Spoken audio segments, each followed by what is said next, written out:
Life Healthy Hacks kita kali ini akan membahas tentang Down Syndrome dalam rangka memperingati Hari Down Syndrome sedunia yang jatuh pada tanggal 21 Maret yang kemarin. Nah, tadi kita sudah mulai membahas sedikit ini dengan Dr. Bina Akura, dokter spesialis anak, konsultan endokrin, ya. Beliau semuanya mengambil gelar dari dokter umum, dokter spesialis, gelar doktoratnya dan juga konsultan endokrinnya itu semua di FKUI, dan saat ini beliau praktek di RSUP Fatmawati dan juga RS Harapan Bunda. Nah, tadi kita sudah mulai tapi agak sempat terputus nih. Tadi saat itu dokter Bina sedang menjelaskan tentang di saya sih ya dok ya tadi sampai ke trisomi dok.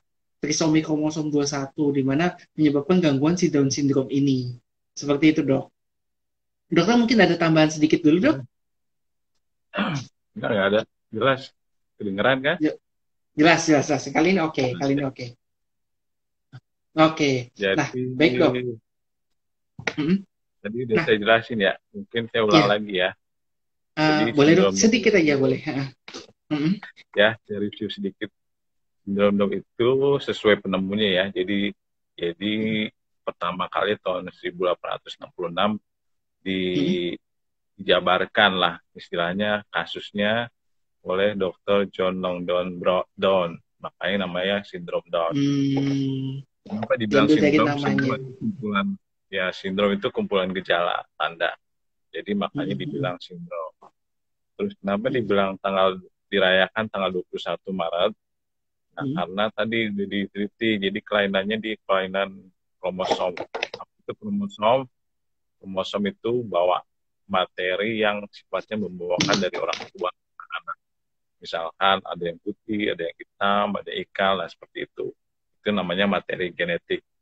Nah, Jadi kromosom masuknya itu, ini ada di dalam. jadi masuknya sebagai Ya, penyakit genetik ya dok ya, kategorinya ya. ya, bisa dibilang seperti itu. Ya, tapi ini dia kelainannya di kromosom. Ya, jadi kalau di dalam inti sel dulu itu namanya kita belajar, itu yang kita sebut kromosom. Normalnya manusia normal itu 46 buah. Nah, itu ada 23 pasang. Ya. Nah, kelainannya pada kromosom yang nomor 21. Jadi jumlahnya 3. Normalnya itu 2. Jadi dibilang trisomi. Ya. Trisomi, ya, ya. Kenapa dibilang tanggal 21 Maret? Karena kelainannya di kromosom 21 dengan jumlahnya 3. Jadi bulan Maret kan 3. Jadi tanggal 21 Maret. 21/3. Oke, oke. Ya. Iya, ya, ternyata itu maksudnya dok. Ya. Jadi kelainannya seperti itu. Secara klinis itu sebetulnya cukup banyak ya. Kejadiannya di seluruh dunia 1/1000. Di Amerika dibilang 500 kelahiran. Jadi ini memang kelainan genetik yang paling sering. Nah, kelainannya itu banyak. Seperti saya bilang, kelainan sindrom kan kumpulan gejala. Jadi yang pertama dari matanya ya. Matanya itu kalau kita lihat tuh ada yang disebut hipertelorisme. Jadi jarak dua mata jauh. Kemudian bibirnya besar atau dibilang makroglosi. Kemudian kalau sudut matanya ke atas kita bilang seperti mongoloid, dulu dibilangnya mongoloid ya. Tapi sekarang sudut mata ke atas itu dibilang upslanted eye, jadi seperti itu. Kemudian di lehernya ada penebalan, kemudian tangannya ada, kalau kita garis-garis ini kan ada macam gulatannya, dia cuma satu. Itu kita bilang dulu, kita sebut namanya simetri. Masalah itu yang jadi masalah sindrom Down ini ada kelainan-kelainan yang menyertainya, ya, yang jadi masalah satu, masalah jantung bawaan, ya. Nah itu terus dia kalau jantung bawaan dia bocor, ya. Kalau jantung bawaan bocor maka ya sebagai anak dia sulit untuk bertambah berat badan, tinggi badan. Jadi gangguan pertumbuhan ya dok ya? Nah, bisa jadi gangguan pertumbuhan. Selain itu ada gangguan perkembangan, dia terlambat. Berkembang, iya, iya, iya. Baik. Ya. Kemudian ada lagi selain dari jantung, ada kelainan tiroid paling sering ya, sekitar 20%. Tiroid ini Oh, penting untuk perkembangan otak. Jadi oke, paling oke. sering kalau kalau tiroidnya kurang, kalau kita bilang itu Hmm, adalah hipotiroid. Nah, hipotiroid. hipotiroid ini fungsinya untuk melapisi sel-sel otak dalam perkembangan 3 tahun pertama. Kayaknya dulu pernah Hmm, pernah sebelumnya kan dengan Dokter Fitri ya. Nah, penting untuk iya, perkembangan betul. itu untuk tiroid Oh, oke, ini. oke. Nah, dok, sebelum Jadi kita membahas lebih jauh lagi nih, dok ya. eh ini dok, saya mau penasaran seperti ini dok. Jadi yang berkembang di masyarakat adalah karena dianggapnya Down syndrome ini adalah penyakit genetik, maka dianggap itu menurun dok. Jadi dari orang tua ini dia menurunkan ke anaknya gitu. Dan sebenarnya saya cuma di sini mau melakukan konfirmasi aja dok. Ini kelainannya itu memang bisa diturunkankah pada dari orang tua ke anak atau ada nggak faktor resiko lain penyebab kenapa seseorang itu bisa menjadi terkena mutasi pada kromosomnya gitu. sebetulnya tanpa keturunan pun misalkan normal itu bisa terjadi anak Down syndrome ya. Jadi kita nggak bisa menyalahkan. Faktor resikonya Nah, satu paling sering adalah ya. kehamilan di atas 40 tahun. Itu risikonya lebih besar. Oh, sih. Kehamilan pada usia tua berarti dok ya? Mm-hmm. Ya. Mm-hmm. Terus yang satu lagi yang tadi saya jelaskan bahwa kan kromosomnya 3 ya. Nah, Ya, yang ada yang jenisnya kalau kita bilang translokasi, artinya pindah tuh. Jadi kromosom pindah yang ini 21 ya. nempel ke Ah, 14. Itu namanya translokasi. Itu jenisnya translokasi Robertsonian. Nah, ini bisa hmm. diturunkan. Jadi kalau Hmm. memang pemeriksaan kromosomnya ke arah situ, maka itu Hmm. diturunkan. Jadi untuk Hmm. mendiagnosisnya ya kita periksa kromosomnya, analisis kromosom namanya. Hmm. Nah, kalau jenisnya ini ya bisa diturunkan. Tapi kalau Hmm. yang jenis yang trisomi biasa 21, nah Hmm. biasanya orang tuanya normal bisa. Jadi Oh, oke. bukan Berarti, bukan hmm. bukan Hmm. semata-mata itu diturunkan ini, tapi bisa terjadi pada proses di pembuahannya, pada proses pembentukan di dalam janin, Oke. Berarti, atau itu bukan iya. proses, Hmm. Hmm. bukan suatu kalau dibilang kutukan terus itu enggak. Ya. Nah, itu juga dok kata-katanya. Jadi sayangnya ini stigma negatif dok ya, yang saya banyak alami ya di praktek sehari-hari itu bahwa Down syndrome ini selalu dikaitkan itu dengan stigma negatif berupa salah satunya misalnya penyakit kutukan atau kesalahan itu ditimpakan kepada orang tuanya gitu. Misalnya contohnya, wah jangan-jangan orang tuanya ini masih ada hubungan darah nih, makanya anaknya jadi hasilnya seperti ini gitu. Tapi ternyata enggak ya dok ya. Jadi tidak semua Down Tidak, syndrome itu bisa tidak diturunkan. semua. Tidak semua. Bahkan yang trisomi itu sebenarnya tidak bisa diturunkan ya dok ya. Kedua orang tuanya adalah normal gitu. Bisa normal, tapi anaknya Down syndrome Hmm. bisa. Oke. Tapi yang saya Dok, bilang tadi, hmm? faktor resiko umur di atas 40, tapi belum Hmm? tentu juga. Ada kasus juga saya temuin, Hmm? sebetulnya di bawah 40, tapi anaknya Down Hmm? syndrome. Jadi kita nggak bisa bilang, Hmm? dia Hmm? bilang dia di atas 40 pasti enggak. Tapi resikonya Hmm. lebih besar. Gitu. Jadi meningkatkan kemungkinannya aja ya dok ya. Chance-nya meningkat gitu ya.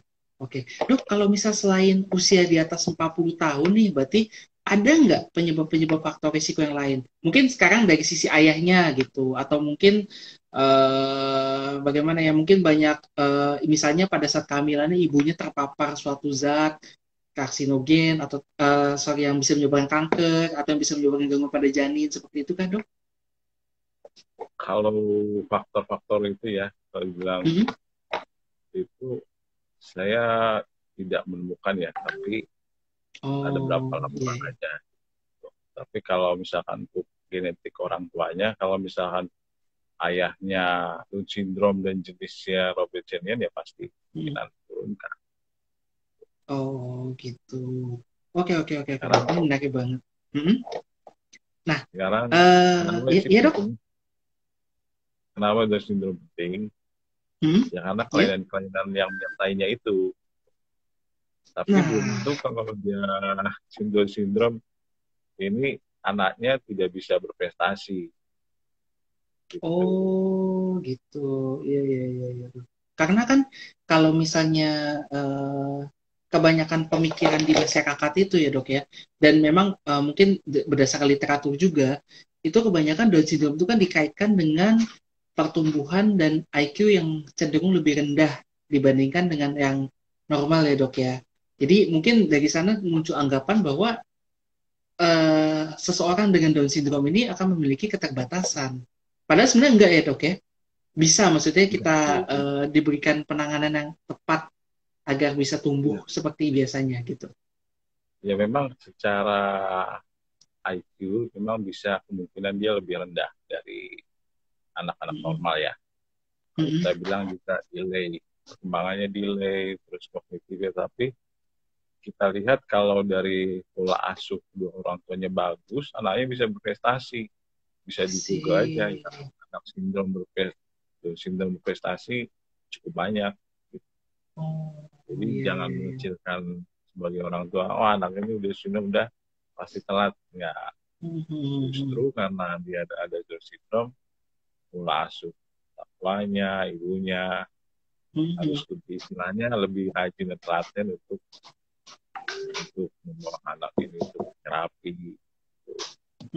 Kemungkinan Mhm. dia delay bicara bisa, tapi dengan dibantu kita tenaga medis dengan orang tua. Mhm. Dan sekarang kan juga ada perkumpulannya, namanya Potat, orang tua dengan Down syndrome. Jadi bisa saling menguatkan. Jadi memang Mhm.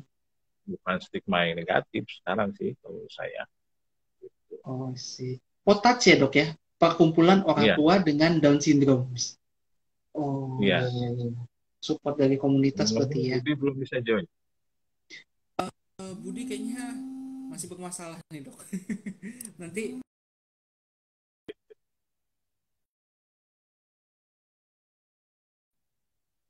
Halo? sorry, Ya. sorry, sorry terputus. Budi kayaknya ini dok, ada masalah sinyal di rumahnya kayaknya itu bikin jadi masalah. Tapi nanti dia masih mencoba untuk masuk lagi. Nah, dok, teman-teman nih ya, teman-teman sobat, sobat healthy, sebelum kita memulai lebih lanjut lagi nih, kita mau dengar pembahasan dengan dokter Gina lagi, kita membuka nih sesi tanya jawab. Jadi kalau misalnya dari sobat healthy ada yang punya pertanyaan, mungkin punya pengalamannya juga, atau mungkin punya keingintahuan, atau bahkan mitos-mitos nih yang misalnya didengar dengan Down syndrome akan kita konfirmasikan dan kita tanyakan juga kepada dokter Bina. Jadi silakan tanya di kolom komentar. Nah, terus sebelum mulai saya mau bacakan nih dok dari akun Diki Pangki. Ada salam, sukses terus ya dokter Bina SPA. Ya, dalam Ki. Ya, nah oke. Okay. Nah dok, tadi dokter sudah sempat menyinggung soal hipotiroid nih dok. Nah, ini juga yang bikin apa namanya banyak salah satu komplikasi juga ya dok ya di pada Down syndrome ini nih. Nah, dokter bisa jelasin nggak Eh, kira-kira ini bukan kenapa sih? komplikasi, Bukan komplikasi, dia kelainan penyertanya gitu. penyertanya. Jadi kemungkinan kemungkinan Mm-mm. jadi hipotiroid besar, itu sekitar Mm-mm. 12 sampai 30% lah. Makanya pada anak sindrom Down kita periksa tiroidnya. Oke, jadi eh, pemeriksaannya apa aja sih dok yang harus diperiksa? Pemeriksaannya, kalau Mm-mm. tiroid biasanya hormon tiroid yang kita bilang FT4 dan TSH. Jadi ya itu Mm-mm. pemeriksaan. Tapi Mm-mm. kalau di luar negeri zaman sekarang ini udah di screening Mm-mm. semua, abek screening jadi dideteksi lebih awal gitu. Mm. Oke, oke, Tidak oke. hanya adult juga, semua bayi juga sudah di screening. Nah itu harusnya dikerjakan karena tiroid itu Mm-mm. mutlak untuk perkembangan otak gitu. Kalau Iya, dia iya. kekurangan Otak itu hormon kan. tiroid, Mhm. kemungkinan IQ-nya turun drastis itu lebih besar. Makanya penting sekali pada masa bayi awal kita Mhm. screening. normal pun kita periksa. Gitu. Tapi dengan Hmm. sindrom Down, risiko hipotiroid itu besar, dan ini berpengaruh terhadap perkembangan otaknya, makanya Kemana otaknya? kita tangani hipotiroidnya. Hmm. Kalau di Indonesia sendiri bagaimana dok? Kan tadi dokter sempat menyinggung ya, kalau misalnya di luar negeri kan semua bayi bahkan sudah dilakukan screening nih terhadap hipotiroid. Ya, Kalau misalnya di Indonesia sendiri bagaimana dok? Apakah sudah di Indonesia kita bisa nih beberapa lakukan juga gitu? rumah sakit sudah melakukan, tapi Hmm. di banyak juga yang belum melakukan. Jadi ya, saran saya memang kalau memang kita punya anak Hmm. ya untuk di rumah sakitnya meminta untuk screening dengan Oke. angkutan semua juga hipotiroid itu penting untuk perkembangan otak. Jadi Hmm, hmm, nggak hmm. boleh diremehkan.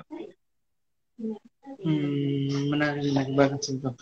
Soalnya yang saya tahu sih pengalaman saya ya, memang ada beberapa anak yang baru lahir itu mungkin screeningnya ada yang terlewat ya, terutama mungkin bukan di daerah kota-kota besar, tapi di daerah kota-kota kecil itu juga masih belum jalan ya sepertinya dok ya. Tapi iya, tapi mudah-mudahan sih nanti kita bisa mengarah ke sana.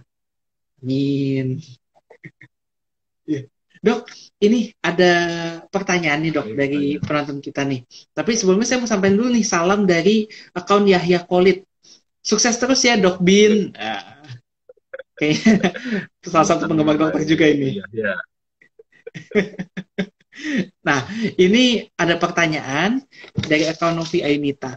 Malam dokter, maaf mau menanyakan, apakah jika seorang anak itu Down syndrome, eh, anak selanjutnya sudah pasti Down syndrome juga, gitu? Yang tadi yang saya bilang, jadi kalau dia Down syndrome-nya jenis trisomi 21, Hmm. ya, yang jumlahnya cuma 3, itu kemungkinan untuk berulang kecil. Tapi kalau yang Hmm. jenisnya pindah translokasi, nah ini lebih besar. Jadi makanya saya sebagai Hmm. dokter anak, kalau anak dengan Down syndrome, kita cek Hmm. kromosom, gitu. Pemeriksaan kromosom, Hmm. nah jenisnya kalau dia berpindah, nah itu yang kemungkinan berulang lagi. Gitu. Nah kalau Translokasi itu berulang tadi ya lagi, dok ya? iya, kalau berulang lagi ya Hmm. kita tidak melanjutkan untuk hamil selanjutnya, gitu. Karena kemungkinan besar Down syndrome. Tapi kalau orang Hmm. tua mau tetap punya anak, ya kita harus mempersiapkan orang tua itu. Bukan berarti anak Down Hmm. syndrome tidak bisa berprestasi, itu aja. Iya, iya, iya, luar biasa banget dok. Ya itu semoga ini bisa membuka wawasan ya, wawasan pada sobat-sobat healthy sekalian. Kalau bisa ternyata Down syndrome itu tidak selalu dianggap sebagai anak dengan keterbelakangan atau keterlambatan. Menurut Dokter Bina banyak sekali ternyata pengalaman-pengalaman dari pasiennya dengan support yang baik dari orang tuanya, dari dokternya ya, itu seorang anak tetap bisa tumbuh seperti layaknya orang normal. Gitu. Seperti Ya. itu ya dok ya. Tentunya juga dengan tim dokternya ya, ada juga yang fisioterapi, terus ada Oh kalau dia iya. masalah jantung, Mhm. jantungnya, Mhm, kalau dia mhm, masalah mhm. pendengaran juga dengan dokter THT. Jadi multidisiplin lah dari dokter ini. Jadi, Mhm, nah dengan mhm. multidisiplin dan orang tua yang pantang menyerah lah, bisa dia Mhm. berkembang. Gitu. Oke. Baik, baik, baik, dokter. Terima kasih penjelasannya. Jadi, seperti itu ya. Kalau misalnya, jadi untuk menyimpulkan jawaban, jadi belum tentu anak saja itu bisa Down syndrome. Tapi kalau misal in case pada saat Down syndrome itu terjadi karena translokasi, itu memang sebaiknya orang tua diperiksakan terlebih dahulu untuk bisa konsultasi dan mungkin diskusi lagi lebih lanjut ya mengenai rencana kehamilannya gitu. Nah, Dok, ini juga kayaknya mungkin ada ini Dok, ada akun lagi tambahan pertanyaan dari Aniku saja. Assalamualaikum Dokter Bina, anak saya Down syndrome trisomi 21. Jika saya mau punya anak kembali, apakah kami sebagai orang tua harus tes tiroid? Nah, karena pada kasus ini anaknya itu adalah Down syndrome dengan penyerta hipotiroid kongenital. Terima kasih banyak Ibu Aniku saja. Coba kita ini bagaimana dok? Apakah perlu Ya, orang tuanya itu mengetes tiroidnya? kalau dia mau punya anak lagi ya tetap mesti dites tiroidnya. Gitu. Kalau misalkan secara klinis nih saya bilang tadi jarak matanya jauh, terus gambaran seperti mongoloid, ada gambaran garis cuma satu di tangan, terus ada bengkak di daerah leher. Nah, biasanya kita satu anjuran kromosom untuk memastikan. Kedua, tiroid tetap di screening. Kenapa? Ya, saya bilang tadi kan untuk perkembangan otak. Semua harus di screening, diperiksa tiroid. Cuman kalau dia ada arah Down syndrome ya tadi yang lain dicek jantung, terus perkembangannya kita monitor. Dia udah bisa apa? Kalau terlambat kita konsultan ke bagian fisioterapi, itu rehab medik untuk bantu dia duduk. Terus kalau dia ada masalah untuk makan karena otot-ototnya kita bilang nih kurang kuat, nah kita bantu untuk makannya ke bagian nutrisi. Jadi periksa tiroid tetap, jadi harus karena masa-masa emas 1000 hari pertama itu penting. Nah, kalau misalnya orang tuanya sendiri dok, jadi yang ditanyakan ternyata itu maksudnya orang tuanya yang perlu tidak melakukan tes tiroidnya gitu. Bapak ibunya maksudnya? Bapak ibunya pada saat perencanaan anak kedua gitu. Bapak ibunya sih nggak perlu tes tiroid. Kalau nggak perlu ya dok ya? Nggak perlu. Oke. Tapi anaknya begitu lahir periksa screening. Apalagi kalau dia gambaran syndrome Down, kemungkinan hipotiroid itu besar. Oke. Berarti menjawab ya pertanyaannya ya. Kalau untuk orang tuanya tidak perlu, tapi kalau misal untuk pada anak dengan Down syndrome itu dan terutama semua anak sih ya sebenarnya screening tiroid itu sangat diperlukan karena itu sangat berpengaruh pada pertumbuhan 1000 hari pertama untuk perkembangan otaknya terutama gitu. Nah, dok, maaf nih, saya lanjut nih dok. Ini sebenarnya saya penasaran juga sih dok. Kalau dari sisi saya, dokter kan tadi ceritanya banyak banget bidang dari pekerjaan, bidang dari dokternya juga, tim dokternya gitu, untuk penanganan terhadap Down syndrome ini. Tapi kalau misalnya menurut dokter, kira-kira penanganan utama apa sih yang diperlukan dan terapi yang bisa diberikan yang paling utama agar penderita Down syndrome ini bisa tumbuh normal selayaknya anak-anak biasa gitu dok. Pertama ya satu pola asuh orang tua. Pola asuh orang tua ya dok ya. Penting satu dia harus menerima kondisi Down syndrome ya dan tidak perlu menyalahkan lah. Ya anaknya sudah lahir dengan kondisi ini, orang tua harus membantu dengan pola asuh yang istilahnya kalau kita anak normal mungkin belajar cuma sekali, ya dia harus membantu untuk mengajarkan 2 kali lipat atau seperti itu. Jadi lebih perhatiannya itu dari keluarga. Kalau keluarga tidak membantu ya kita dari tim dokter berusaha bagaimanapun juga. Kalau kita ya itu tetap itu yang kita edukasi. Kemudian yang kedua kepatuhan satuan berobat lah ya dari keluarga. Misalkan jantung mesti cek, periksa. Biasanya kan kita konsul ke jantung anak. Kalau ada bocor mesti kontrol 3 bulan lagi. Nah ini mesti dipatuhi. Atau anaknya misalkan dia kan jantungnya bocor nih, risikonya sekitar 50%. Ya. Nah, biasanya untuk operasi atau ditutup perlu naikin berat badan. Nah, itu kadang orang tua harus istilahnya telaten lah kasih makannya. Gitu. Biasanya ada teknik-teknik dengan selang lah. Gitu. Jadi yang utama sebetulnya pola asuh. Orang tua tuh mendukung sekali. Gitu. Kalau kita ngomong mesti kontrol segini-segini tanpa orang tuanya mendukung ya susah. Iya, iya, iya, betul, betul. Iya, saya juga soalnya pernah baca sih dok, kayak baca success story itu dari dua orang tua yang ternyata memutuskan untuk berhenti dari pekerjaannya sebagai waktu itu sih pekerjaan cukup sukses ya, kalau nggak salah sebagai akuntan itu akuntan di luar negeri. Itu dua-dua orang tuanya akuntan yang sukses, tapi dia benar-benar berhenti pekerjaannya untuk bisa fokus untuk merawat anaknya, dan anaknya itu ternyata memang seperti kata dokter bisa tumbuh layaknya orang tanpa dengan Down syndrome, dan bisa cukup menjadi orang yang sukses juga gitu. Dan itu benar-benar cerita yang menginspirasi banget buat apa namanya teman-teman sobat jati juga yang mungkin anaknya juga menderita Down syndrome ini. Gitu. Ya, dok. Ini dok, ada satu pertanyaan lagi dok. Ini saya bacakan ya. Oh ini, apa yang pertama ini dok dari akun yang sama. Jadi dia menanyakan apakah Down syndrome itu bisa menular? Itu yang pertama. Lalu yang kedua, apakah sudah ada terapi yang bisa diberikan terhadap pasien sehingga Down syndrome ini bisa disembuhkan? Itu pertanyaannya dok. Kalau dia menular sudah kayak mitos ya. Jadi tidak menular karena kan dia Mitos. genetik ya. Nah, Itu bukan berarti penyakit kayak nggak bisa. infeksi.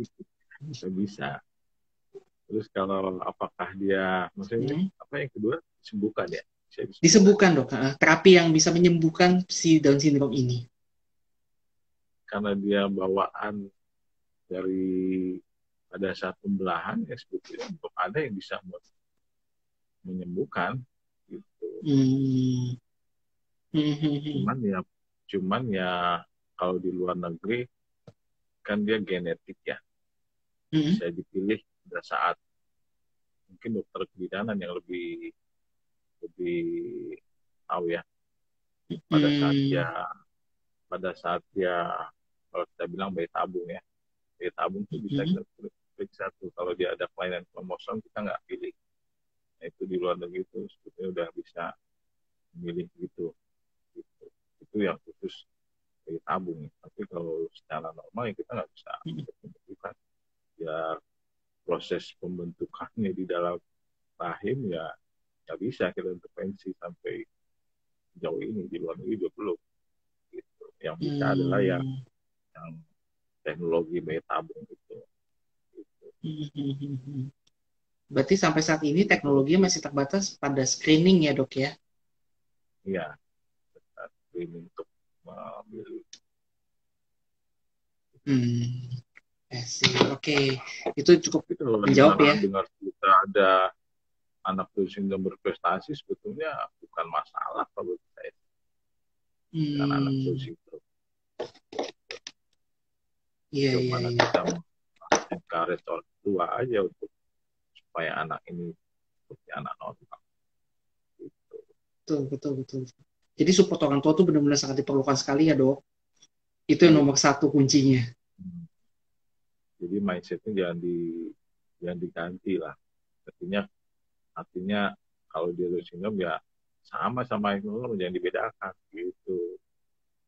Kalau anak normal gitu ya kalau kita punya anak Down syndrome sama seperti anak normal kita berusaha supaya sebaik-baiknya gitu. Ya, setuju banget dok. Itu juga pesan untuk semua orang tua dan masyarakat yang menonton acara ini juga ya. Kalau misalnya peran orang tua itu sangat diperlukan. Jangan sampai karena memiliki anak dengan Down syndrome malah itu memberikan mindset terlebih dahulu di kita kalau misal waduh ini udah sulit nih, ini udah mau lepas tangan atau bagaimana lah gitu dok. Sedangkan padahal sebenarnya peran aktif itu yang sangat penting dan diperlukan gitu ya dok ya. Ya, gitu. Oke, dok. Ada satu pertanyaan lagi dok ya. Terakhir, ini dok, untuk penderita Down syndrome sendiri, apakah memiliki emosi terhadap lingkungan sekitar dok? Itu pertanyaannya dok. Mungkin terkait apakah ada gangguan emosional mungkin ya? Gangguan emosional terkait dengan Down syndrome ini? Down syndrome, ya ada.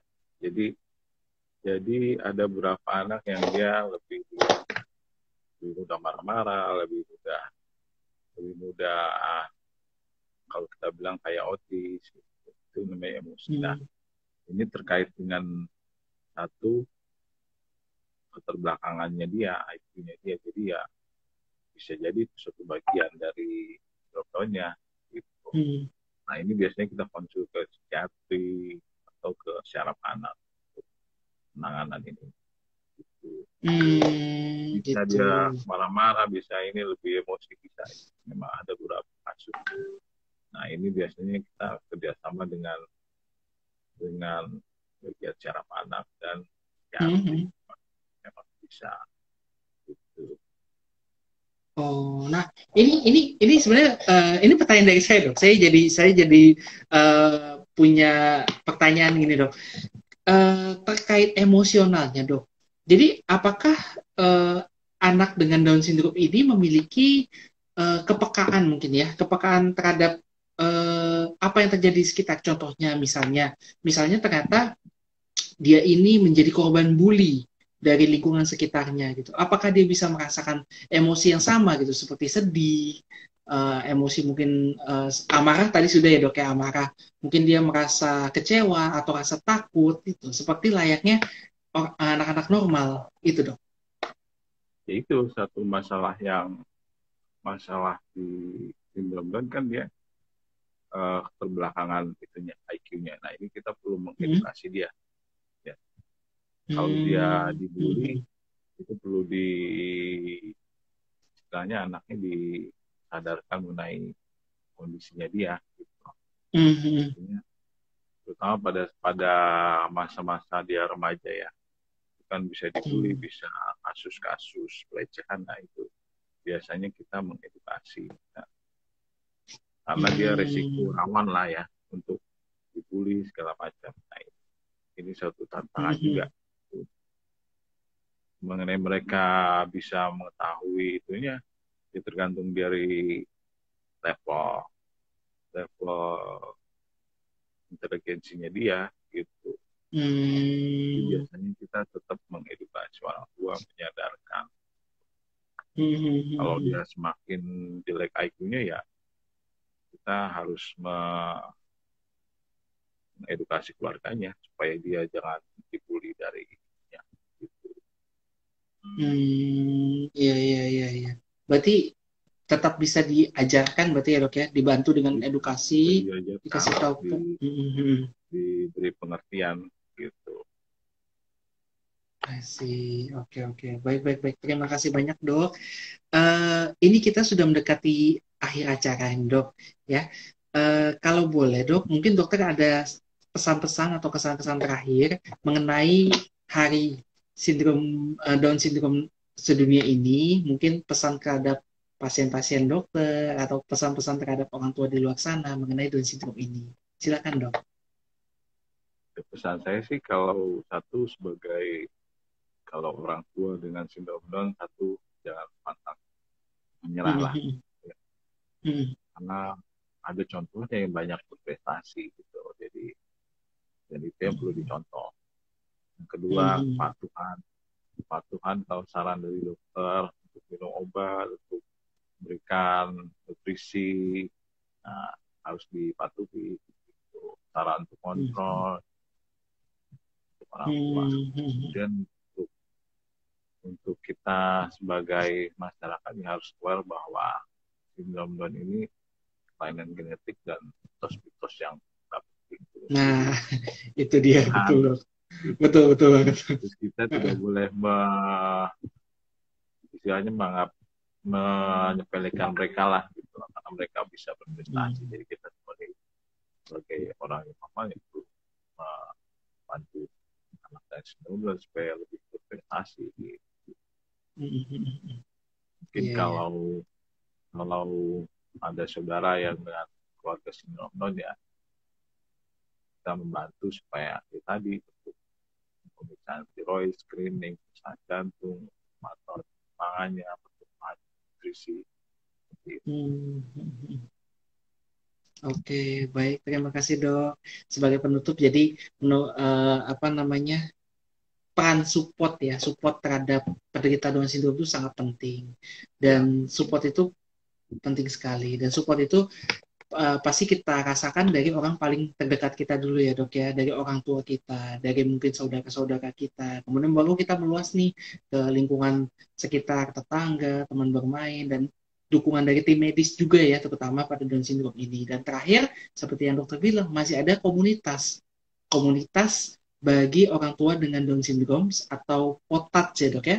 Nah, di sana itu juga bisa saling memberikan support terhadap orang tuanya, terhadap penderita Down syndrome juga, sehingga dengan support yang kuat diharapkan penderita Down syndrome bisa tumbuh seperti layaknya orang normal. Gitu ya dok ya? Ya. Baik. Dokter Bina, terima kasih banyak ya dok atas informasinya, sudah bersedia untuk menjadi narasumber kita di IG Live kita hari ini. Maafin Budi ya dok, kadang-kadang mungkin kalau misal topiknya terlalu berat, dia emang nggak mampu, akhirnya nggak masuk gitu dok dokternya. Ya. Salam buat Budi ya.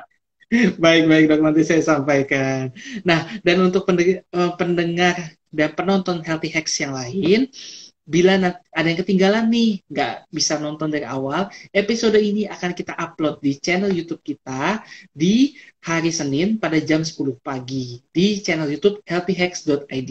Nah, di sana nanti bisa melihat tayangannya dari awal, bisa melihat bagaimana pertanyaan-pertanyaan dari beberapa pendengar yang mungkin juga menjadi pertanyaan dari diri yang lain gitu, dan itu sudah dijawab semua oleh Dokter Bina. Jadi, sampai kita ketemu di episode selanjutnya. Sekali lagi saya ucapkan terima kasih banyak ya Dokter Bina. Mudah-mudahan nanti kita kami bisa mengundang Dokter Bina lagi nih untuk kesempatan di lain waktu dengan topik yang berbeda lagi. Gitu. Ya. Makasih banyak dokter. Banyak. Ya. Sampai jumpa. Jadi kita ketemu di episode nanti selanjutnya. Stay healthy dan stay alive.